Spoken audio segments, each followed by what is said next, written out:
Hey everyone, and welcome to another GameXplain discussion. I'm your host Ash Paulson, and today I'm joined by Derek Bittner to talk about his hands-on time with the new 2DS XL, Hey Pikmin, Miitopia, and Ever Oasis at a recent Nintendo event. So let's get started. Alright Derek, so this is a lot to unpack. You just got to go to New York last week to play pretty much every game I just mentioned, as well as go hands-on with the new 2DS XL, so we got a lot to talk about today. Yeah, just a bit. I mean, these aren't huge games by any mean, and honestly, the new 2DS XL isn't a huge bit of news or anything like that, but it is interesting in the fact that this is basically Nintendo saying, okay, we're going to commit to the 3DS line for at least a little bit longer, and, you know, honestly, I think they put on a decent showing. I'm not sure if all these are going to be massive hits. There doesn't seem to be a ton of interest in all of them, but I feel like there's enough there that, hey, if you're still interested in playing the 3DS, haven't upgraded to the Switch yet, here are some more decent games for you to try out, that kind of thing.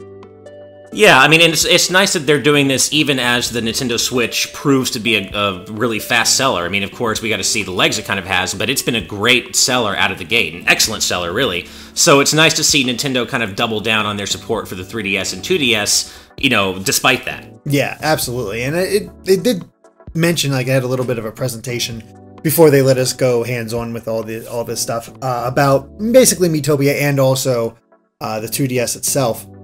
And just saying how they keep surprising people and how that would never work whenever they came up with a new idea for handhelds, whether it's the original Game Boy and this monochromatic screen, or when they went to dual screen with the original DS, or how they included 3D in the 3DS, and then what are you doing? Why is the 2DS coming out when we already have the Switch and all that kind of stuff? But it does feel like they're positioning it as that sort of mid-range unit between the 2DS and the new 3DS XL. And it really does fall into that line. It is just perfectly mid-range. It has a lot of refinements, I think, or at least some changes. I'm not sure if they're for the better or not yet. At least not all of them. Over the new 3DS XL. The big one, of course, the one that actually stood out to me as one of the best, is there's a cover over the cartridge slot now. So you have to pop it off. Like on the Switch. Yeah, exactly. So okay. I don't know if you ever had this trouble with you. Do you have a new 3DS XL?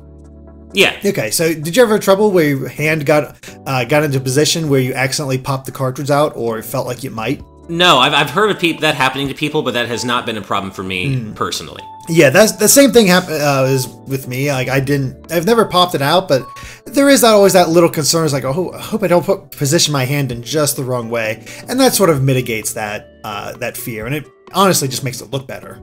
Just have a one flat surface. They also moved the speakers down to the bottom. And, it's hard to tell over event. I tried listening to it when most people had cleared out. I was one of the last to leave because I was trying to get as much as I could of all this footage and stuff. So it was a little quieter, but it still had that sort of buzz of a room and whatnot, just from people just chatting with each other. And it felt just a little quieter than what the new 3DS XL can put out. Which is a bit disappointing, but I kind of had that feeling, especially when they move the speakers from the top half of the screen, from the top half of the 3DS to at the very bottom, where it's just like these little holes, kind of like almost an iPhone, how they have those speakers out there. And I guess another concern, it didn't pop up when I was doing it, so maybe it'll be fine, but I also only tried to listen to it when I wasn't playing a game, like I was just trying to get a sense of it. I wonder if your palms might go over the speakers and maybe cover up the sound if you're playing like that. I'm not sure if that's going to be an issue or not. But that is just another concern. Yeah. If you have big hands, you might run into that issue. But we'll see. Otherwise, I couldn't really check out the how it worked with the cameras in the new positions. But I mean, really, when it comes down to it, this is essentially a new 3DS XL with some minor revisions and no 3D. That's the best way to view this. Like, do not view it as an upgraded 2DS. View it as a slightly redesigned and maybe downgraded 3DS. And not downgraded in terms of like I had people asking me on Twitter how if the buttons were as soft as on the 2DS. And I've never played a 2DS, so I can't say whether one way or another. But I do have a new 3DS XL, and they felt similar to that. So that's why I have a feeling imagine it closer to the new 3DS than the 2DS, definitely. So it doesn't necessarily feel less premium despite the lesser price tag. The price tag mainly comes, I guess, from the lack of stereoscopic 3D. Yeah, that's exactly how I would place it. It's just sort of that. Okay. You know, you're interested in the 3DS line. You don't really care about the 3D though, and there's all these games, but you also don't want to go too cheap and have this weird looking slate of a 2DS. So you just go with the new 2DS XL. And even if you have the original and you haven't upgraded to the new 3DS XL, this might still be the better option for you if you, again, don't care about the 3D. I think it is perfectly placed for that, and at only $150, it's not going to break the bank. It should be a little bit more. It should be a little easier to find than the Switch, I would assume so. I don't know. Can't really see these selling out. I hope that's not still the case by the time this thing comes out, because if so, then Nintendo has serious supply problems. Yeah, that's true. I think it should be fine by that point.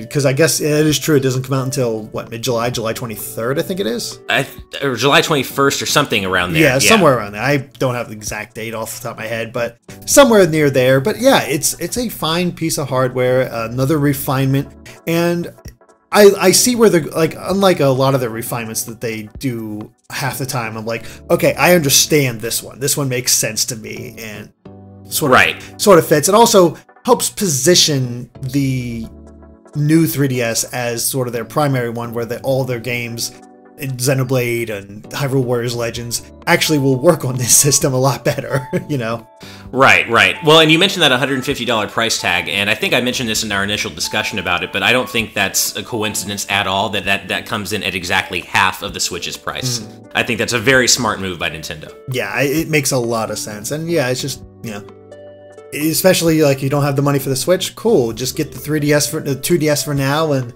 you have a huge library. Nintendo says they have over 1,000 games. I'd say you probably have at least 20 good ones that you could probably find and be have a really good time with, at least. Out of the entire 3DS's library, I'd say way more than 20. I'm just saying, different tastes and all that. I'm sure you could find way more, but at the very least 20. So yeah, that's more than worth buying a system in my opinion. No, totally. It's funny. I keep finding myself stupefied by the speakers, because obviously, like you said, they moved them to the bottom of the system. But why? The only thing I can, there's nothing else there that's replacing them. So the only thing I can think is that they actually were specifically going for that iPhone aesthetic. It kind of seems like it, because other than the top screen, there's nothing on it's just the top screen. There's nothing on the back. There's nothing on the sides. There's nothing in the front. It's just that clean screen, and everything else is dedicated to the bottom half. But the other crazy thing, and I completely forgot to mention this, is the thing is freaking light. I went to pick it up, and you know how they usually have those security devices on so people can't take them, and they add a little extra weight to it. And I picked it up, and it was like, what the? There's barely anything to it. It felt so light, and I got to go hands-on with a version. I didn't get to play it, but that's the version I was taking pictures of for our slideshow. I don't even know if you'll notice it in your pocket. I didn't try it because that might look a little suspicious if all of a sudden try to stuff a 2DS in my pocket. I know, right? Yeah, but I felt the same way when I was at the Switch preview events. I wanted to try to do that, but I was like, oh, I feel like this is gonna get me in so much trouble. Yeah, exactly. So I didn't try that out, but yeah, it's super light, and I like the look out of it. It has a nice finish. It just, I don't know. It's a nice looking piece of hardware. It does seem like it. It looks like it feels premium. It looks like Nintendo really put some thought into how it feels and how it looks, and just kind of the vibe it gives off. It doesn't look like it's like a toy as much as it does a piece of tech, which is kind of what Nintendo's been going for with the Switch as well. So maybe this is kind of a signaling an overall shift into a more tech-focused direction in terms of the look of their products. Yeah, I have a feeling that might be the case, because they had a 2DS on display there. That's the first time I've really seen one, and just seeing it next to it is like, oh my god, it's it's night and day. It looks like a toy, the original 2DS. So it does. It's so much better to have this redesign. Well, and one thing that really helps with that too, and correct me if I'm wrong, but I believe the new 2DS XL has a matte finish as opposed to the 3DS or the new 3DS XL, which again is glossy, just like the Wii U gamepad and like the classic controller, and it's a fingerprint magnet. And what I love, at least what I think about the 2DS XL, is that it's a matte finish, so you're not going to be getting it all smudged up, and it just looks nicer in my opinion. No, it totally is. Because when I took those pictures of it, and everybody's handling it and all that stuff, like angling it for pictures and stuff, I didn't notice any fingerprints. Nice. It was all fine. So yeah, nice matte finish. Don't have to worry about that. It's, yeah, like I said, it's just a really nice piece of tech. There's not a whole lot else to say about it because it's exactly what you'd expect, but there's differences, and at that point, decide whether or not it's worth getting it for you or not. Well, a system in the 3DS and 2DS family is only as good as its games, so let's talk about what you played. So I believe you played 3 games of the event, right? Yep. Hey Pikmin, Miitopia, and Ever Oasis. I did. Let's go ahead and start with Hey Pikmin, because I think that's the one that everybody might be interested in. I know Pikmin fans are curious about, and I was reading the comments on my preview of Hey Pikmin and the gameplay, and people are still not so sure about this one, and I get it. I really do, because it is very different. And the 3 levels I played were early; they were very early on.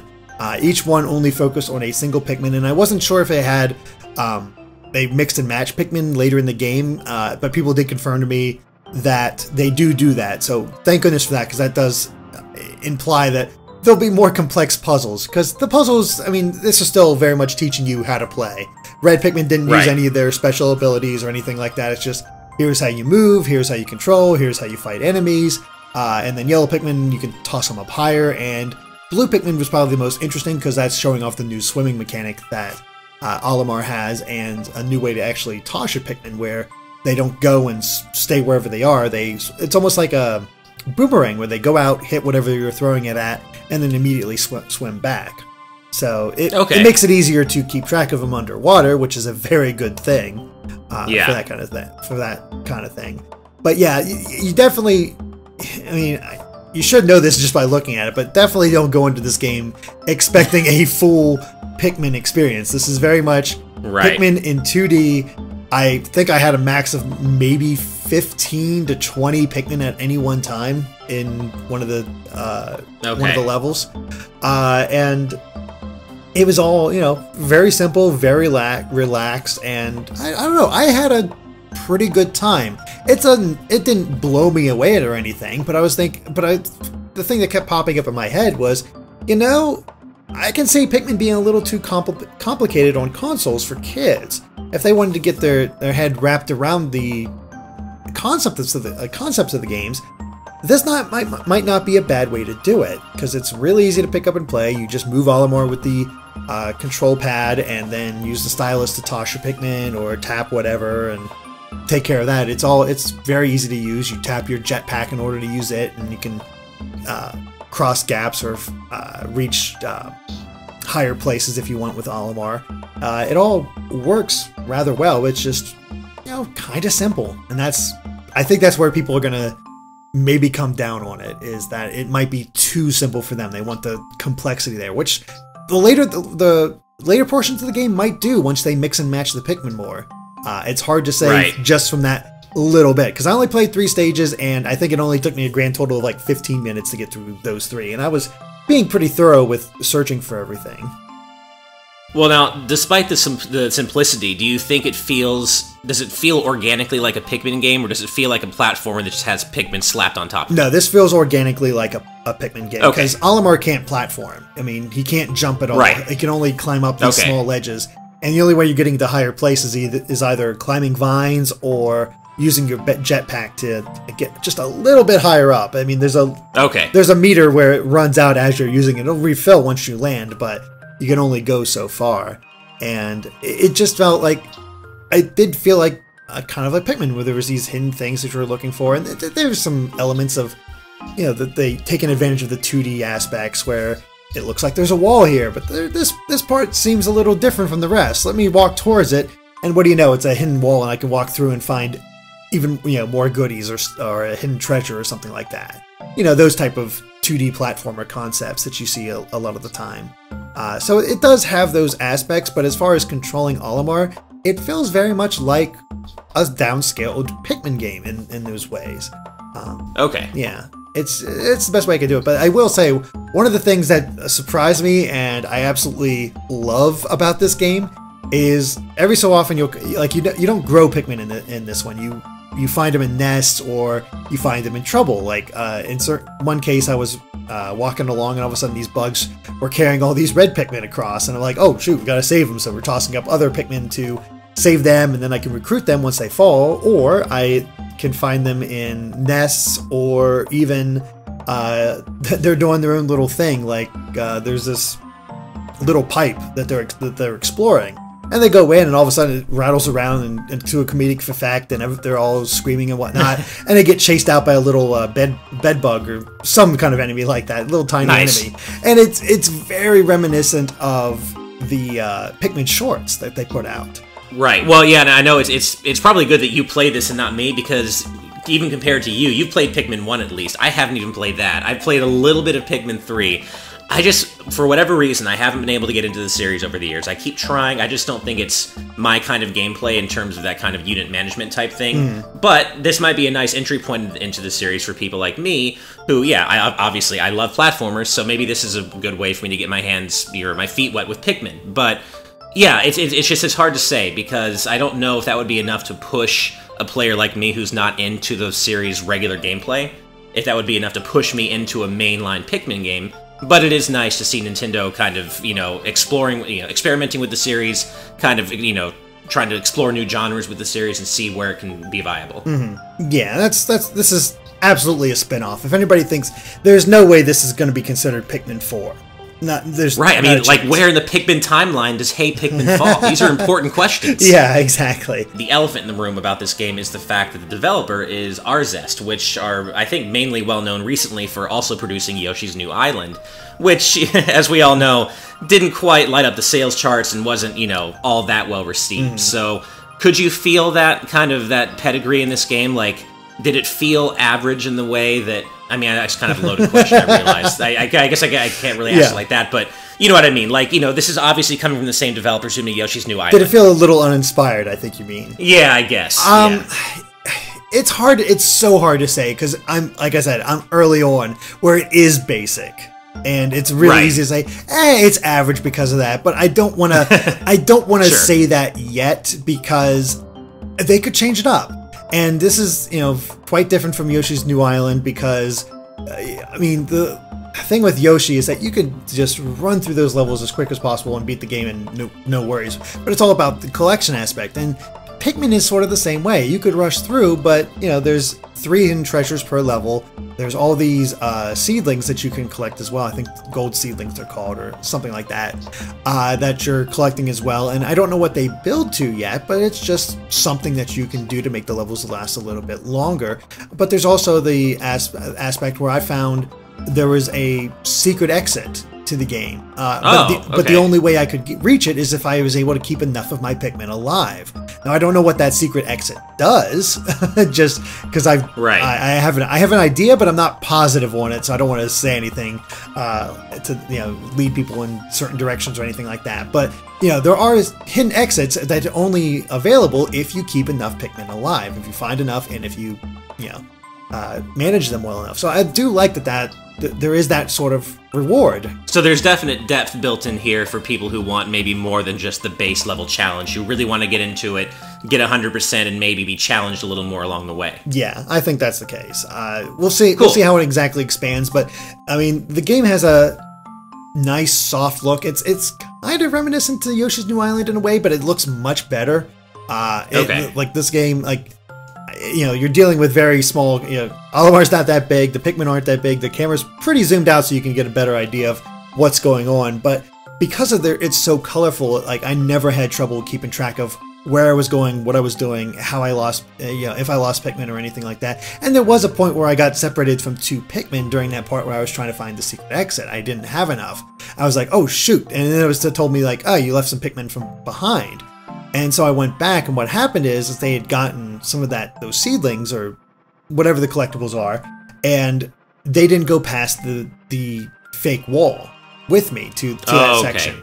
They stopped. So because I didn't wait for them to deliver that stuff to me, they just stopped. So it's kind of my fault. I mean, I didn't know at the time, but hey, I learned, and now I know for the future how to make sure they don't get left behind. Because for the most part, the Pikmin AI was pretty decent. They got separated a few times here and there, but nothing to a major degree that I was like annoyed or anything like that. And I can safely say, at least a little bit of music I've heard so far, and you can listen to it yourself in our 10 minutes of gameplay, the music here is way better than Yoshi's New Island. That is a relief. Yeah, Yoshi's New Island had awful music, especially the title screen. Who knows? Maybe they'll screw up the title screen again. But it was definitely more musically inclined than most Pikmin games, where it's more of a just other Pikmin games. They sort of like just let you listen to the environment with some light tunes. This one had a bit more music to it, but still had that sort of nature aesthetic to it, whereas a little bit more natural, but a little bit more pumped up because you are ostensibly in a platformer, just a very different kind of one.